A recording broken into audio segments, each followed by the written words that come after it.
दादा ओबीसी आरक्षणाच्या प्रश्नावर, कारण की आता ओबीसींच्या ज्या जागा आहेत त्या निवडणूक आयोगानं त्या निवडणुका रद्द केल्या, पण कुठेतरी मागणी होती की सर्वच निवडणुका रद्द कराव्या, कारण की अशा पद्धतीनं निवडणुका घेणं घटनाबाह्य होऊ शकतं.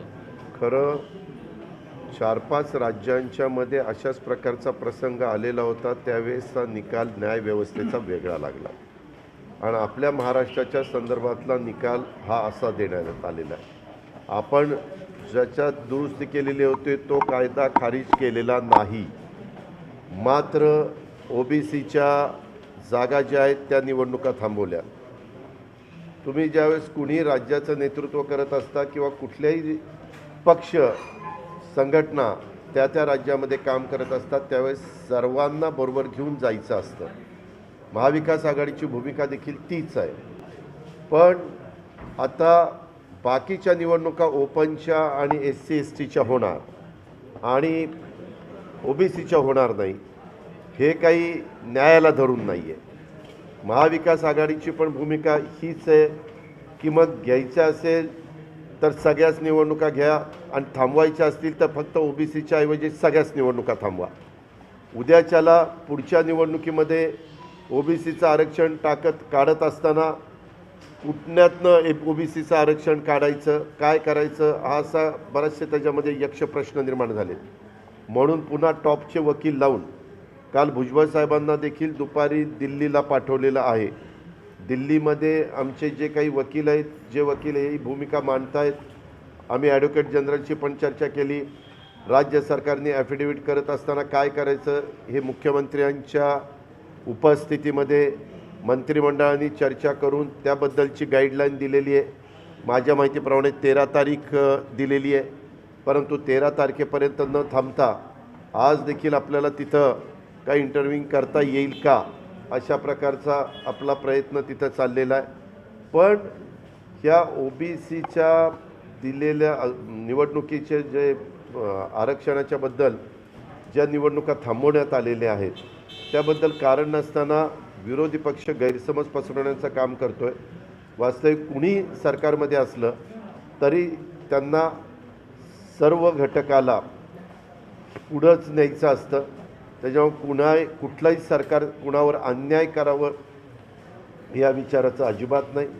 आमच्याही सरकारमध्ये स्वतः मुख्यमंत्री, मी असेल, बाळासाहेब थोरात, जयंत पाटील, एकनाथराव शिंदे, छगन भुजबळ, हे सगळे मान्यवर, हे अशोक चव्हाण, यामध्ये विजय वडेट्टीवार, गुलाबराव पाटील, जितेंद्र आव्हाड, हे सगळेजण, सगळं अख्खं मंत्रिमंडळ त्याबद्दल आग्रही आहे आणि तशा प्रकारचा प्रयत्न राज्य सरकारचा चाललेला आहे. दादा, पण महाविकास आघाडी सरकारमध्ये मराठा आरक्षणाचा प्रश्न असेल, ओबीसी आरक्षणाचा प्रश्न असेल, मुस्लिमचा आरक्षण असेल, हे सगळ्या आरक्षणाचा प्रश्न होतो, काहीतरी त्यामागे वेगळं काही कारण असू शकतं का? आपण त्याला असं काहीतरी वेगळ्या पद्धतीचं कारण असू शकतं असं म्हणून कारण नसताना संशयाचं वातावरण करू नये. कारण मागं पण आम्ही सरकारमध्ये असताना तुम्हाला आठवत असेल 16% मराठा समाजाला आणि 5% मुस्लिम समाजाला आरक्षण दिलं, परंतु नंतर सरकार बदललं. त्यांनी पण नंतर मुस्लिम समाजाचं आरक्षण थांबवलं म्हणजे लापसून दिलं. आम्ही अध्यादेश काढला होता, त्याचं बिलात रूपांतर होऊन दिलं नाही. हायकोर्टाने शिक्षणाच्या बद्दलची मान्यता दिलेली होती आणि नंतर मराठा समाजाच्या संदर्भातल्या आरक्षणाला त्यांनी पण त्यांच्या परीनं गायकवाड आयोग नेमलेला होता. गायकवाड आयोगाने अभ्यास केला, तेव्हा तर आम्ही सगळ्यांनी सपोर्ट केला. एक मतानी सभागृहामध्ये कुठलंही काही चर्चा न करता आपण ते मंजूर केलं. पण नंतर पुन्हा सुप्रीम कोर्टामध्ये ते थांबवण्यातच आलं. आताच्याही काळामध्ये ओबीसीच्या बद्दल जो निर्णय महाविकास आघाडी सरकारने घेतलेला होता त्या निर्णयाच्या करता राज्याचे प्रमुख म्हणून मुख्यमंत्र्यांनी सर्व पक्षीयांची 2दा-3दा बैठक बोलवली होती. तज्ज्ञ लोकांची बैठक बोलवली होती. त्याच्यात ॲडव्होकेट जनरल होते, त्यात थोरात, अनेक जण मान्यवर तिथं होते. काहींनी वेगवेगळे वकील सुचवले की हेही घ्या, हेही घ्या. सरकारने जे टॉपचे वकील आहेत ते सगळे त्याच्यामध्ये इन्व्हॉल्व करण्याचा प्रयत्न केला. तरी देखील सुप्रीम कोर्टाने जो निकाल दिला आहे तो आपण सगळ्यांनी पाहिलेला आहे. पण आज पण राज्य सरकार एकतर निवडणुका सगळ्याच एकत्र घ्या आणि जर थांबवायच्या असतील तर सगळ्याच थांबवा ह्या मताचं आहे. पण त्याचा परिणाम जो आहे एम्पिरिकल डेटा नसल्यामुळे हा सगळा प्रश्न ओबीसी आरक्षणाचा निर्माण झालेला नाही. केंद्र आणि सरकार एम्पिरिकल डेटा देत केंद्र सरकारचं म्हणणं की एम्पेरिकल डेटा देऊ शकत नाही कारण की सेन्सिटिव्ह विषय आहे. इम्पेरिकल डेटाच्या बद्दल स्वतः केंद्राने ॲफिडेविट करून दिलं, आम्ही हे करू शकत नाही. ह्याच्याबद्दल तर कुणी काही बोलायला तयार नाही. विरोधी पक्षाच्या नेत्यांना माहिती नाही का की केंद्र सरकारची याच्यामध्ये भूमिका काय आहे. वास्तविक पाठीमागच्या काळामध्ये 2011 साली जनगणना झाली त्यावेळेस त्यांच्याकडं आहे असं बोललं जात होतं. सभागृहामध्ये देखील चर्चा करत असताना काही लोकांनी सांगितलं, परंतु काहींनी सांगताना असं सांगितलं की त्याच्यामध्ये 75 लाख चुका आहे. म्हणजे मग 75 लाख चुका आहेत तर मग ते काय कितपत योग्य आहे समजायचं, हाही मुद्दा पुढं आला. आणि दुसरी गोष्ट, आपल्याला जर अशा प्रकारचा डाटा गोळा करायचं म्हटलं तर मुख्यमंत्र्यांनी आयोगाला बोलून तिथं त्यांना सूचना करून तुम्हाला जे काही खर्च येईल तो आम्ही देऊ अशा स्पष्ट सूचना दिल्या. आम्ही त्याच्यामध्ये आत्ता लगेचच त्यांना लागणारे पैसे देण्याच्याकरता CF ॲडव्हान्स पण काढायची तयारी ठेवलेली आहे. CF ॲडव्हान्स काढून आम्ही ते पैसे देतो आहे, तातडीनं जे पैसे पाहिजेत ते. बाकीचे पैसे पण लागणार आहेत कारण तो आकडा 400 ते 450 कोटी रुपये जातो आहे. पण त्याही करता मुख्यमंत्र्यांनी सांगितलं ठीक आहे, एकदा हा प्रश्न निकाली काढण्याच्याकरता 400-450 कोटी रुपये खर्च करायची राज्य सरकारची तयारी आहे. आणि ही तयारी असताना आता उद्या येणाऱ्या पुरवणी मागण्यामध्ये काल कॅबिनेटने सूचना केलेली आहे की त्याच्यात ह्या जा काही अंतर्भाव मार्चपर्यंत किती पैसे लागत आहेत त्याचा करा, त्याचाही अभ्यास करायला सांगितलेला आहे.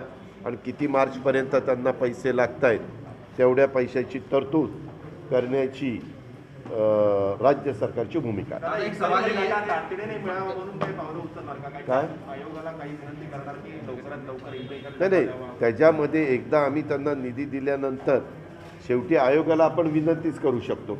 आयोग हे स्वतंत्र, त्यांना स्वायत्तता आहे, त्याच्यामध्ये कुठं काही आपण इंटरफेअर करू शकत नाही. पण आम्ही एकदा बोलून त्यांना विनंती करण्याचं काम केलं आणि त्यांनी सांगितलं की आम्हाला ह्या बाकीच्या सगळ्या गोष्टी ज्या इम्पेरिकल डाटा गोळा करण्याच्या करता पाहिजेत त्या करण्याच्या करता एक महत्त्वाचा म्हणजे निधी, त्याला आम्ही मान्यता दिली. आणि दुसऱ्या गोष्टी त्याच्याबद्दलचे लागणारे मनुष्यबळ, ऑफिसर्स असतील किंवा बाकीचे सगळे असतील, तर त्यालाही आमची मान्यता आहे. वेगळा प्रश्न आहे की महात्मा फुलेंच्या जीवनावर चित्रपट राज्य सरकार बनवतंय. 19 वर्षामध्ये कुठली सुरुवात झाली नाही. करारामध्ये अनेक त्रुटी आहेत आणि जी मूळ फाईल आहे तीच मंत्रालयातून चोरीला गेलेली आहे. राज्य सरकार चित्रपट बनवते आणि सगळे हक्क खाजगी कंपनीला विकलेले आहेत. मला त्याच्याबद्दल काही माहिती नाही. 19 वर्षाचा मुद्दा तुम्ही एकदम काढताय, मी जरूर त्याबद्दलची माहिती घेईन.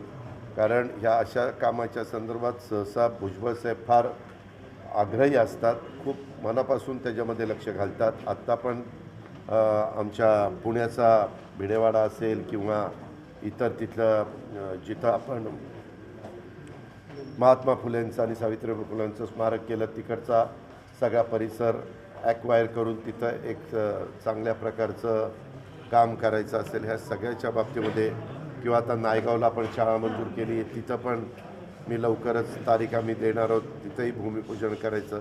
अशा कुठल्याही किंवा आत्ता मधी मला मिटिंग घ्यायला लावलेली होती. पुण्याच्या विद्यापीठाचं नाव सावित्रीबाई फुले पुणे विद्यापीठ करण्यात आलेलं आहे, तर त्या परिसरामध्ये सावित्रीबाईंचा पुतळा असला पाहिजे. पण तो कुठं असावा, जागा कशी असावी वगैरे त्याची पण मिटिंग मला वाटतं 15 दिवसापूर्वी किंवा काहीतरी आम्ही पुण्यामध्ये घेतली. आणि त्याच्यात कुलगुरू होते, स्वतः भुजबळ साहेब होते, मी होतो, बाकीचे सगळे अधिकारी होते. आणि त्याच्यातून पण आम्ही मार्ग काढलेला आहे. आपला प्रयत्न हा आहे त्याच्या पाठीमागचा 3 जानेवारीला सावित्रीबाई फुलेंचा जन्मदिन असतो, नायगावला आपण तो कार्यक्रम करतो खंडाळा तालुक्यामध्ये. तर त्या दिवसापर्यंत जर ते काम करता आलं तर जास्त उचित होईल. एबीपी माझा, उघडा डोळे बघा नीट.